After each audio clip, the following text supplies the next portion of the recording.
निर्वाचन फलाफल को नहीं आसंतु देखिबा विभिन्न राजनैतिक दल नेतांक प्रतिक्रिया। ये तीनों प्रदेश के चुनाव की गंभीरता को समझें आप।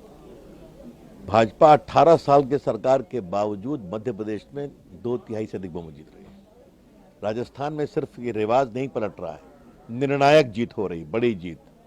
कांग्रेस पार्टी 60% पर निपट गई। तो ये समझिए कि अब देश इस तरह की पॉलिटिक्स से ऊपर विश्वास, विकास और मोदी जी के साथ चलना है। जो मोदी गारंटी है ना, लोग ये मानते हैं, जमीन पर दिखाई पड़ता है। भारतीय जनता पार्टी के कार्यकर्ता प्रतिबद्ध हैं कि नरेंद्र भाई के नेतृत्व में, हमारे राष्ट्रीय अध्यक्ष जी के मार्गदर्शन में हम पार्टी को हर प्रदेश में सशक्त करेंगे। आज के परिणाम हम सबके लिए सुखद हैं, लेकिन साथ ही 2024 में जीत का संकेत है। ये स्पष्ट तौर पर उभरा है कि लोग डबल इंजन की सरकार चाहते हैं, मोदी जी के विकास और गरीब कल्याण में विश्वास रखते हैं। और कुल मिलाकर देखा जाए, कांग्रेस की गारंटियां फेल हो गई। जहां भ्रष्टाचार करो और भूपे करो, ये इस तरह चिपका है कि महादेव ऐप के बाद तो और चिपका है। जो जनादेश मिला है उसका हम सम्मान करते हैं। देखिए, अब वो तो समीक्षा करने से पता चलेगा, लेकिन अभी जनादेश भारतीय जनता पार्टी को मिला है और मैं उनको बधाई देता हूँ। कांग्रेस के कुशासन से छत्तीसगढ़ की जनता मुक्ति चाहती थी, मोदी की गारंटी पाना चाहती थी, और इसलिए भारतीय जनता पार्टी पर छत्तीसगढ़ की जनता ने भरोसा किया है। जो इंडिया का गठन जो हुआ है, ये है 2024 के पार्लियामेंट के चुनावों के लिए। हाँ, राज्यों के अंदर चुनाव की बात नहीं।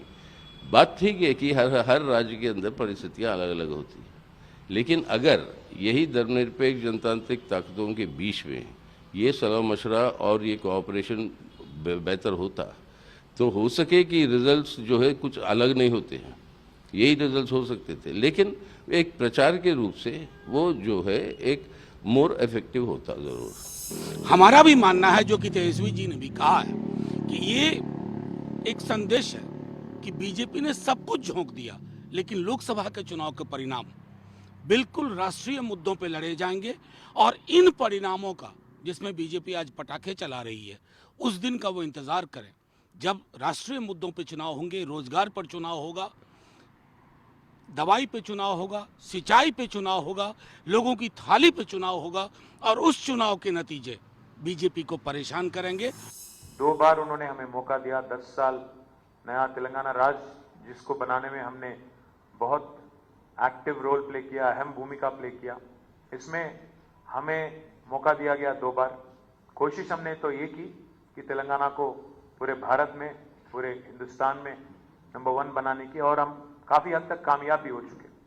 बट इस बार हमें जो रिजल्ट चाहिए था वो नहीं मिला, पर कोई बात नहीं, हम हमारा काम जारी रखेंगे। भारतीय जनता पार्टी तेलंगाना में अच्छे प्रदर्शन किया है, अच्छे वोट परसेंटेज भी मिला है। 2018 लास्ट विधानसभा चुनाव में भारतीय जनता पार्टी लगभग 6.9% वोट मिला है। इस इलेक्शंस में 100% डबल होकर लगभग 14 से पार हो गए। इवन कांग्रेस पार्टी भी इतना वोटिंग परसेंटेज इतना बढ़ा नहीं, हमारे को 100% वोट बढ़ा है। और इसके साथ साथ हमारा 1 सीट था, अभी 8 सीट को हम पहुंचे।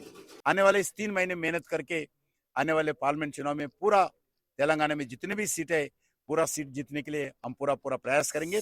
जो गलतियां हुई हैं, गलतियों को सुधार सकते हैं, और किस तरीके से फिर से एकजुट होकर अपनी एनर्जीज फोकस कर आने वाले चुनाव में, आगामी चुनाव में एक ऑल्टरनेट विजन ऑफ इंडिया कि क्या होगा, भारत आगे जो बढ़ेगा किस तरीके से बढ़ेगा, कौन से रास्ते पे चलना चाहिए, क्या हमारी प्राथमिकता होनी चाहिए, क्या हमारा एजेंडा होना चाहिए, हम किस तरीके से जनता के बीच में जाएंगे, किसको कितनी सीटों को एलोकेट किया जाए, किस आधार पे होगा, ये सब अभी से निर्णय हो जाए तो एक स्मूथ, मैं मानती हूँ, मूवमेंट बनेगा फॉर अ चेंज इन 2024।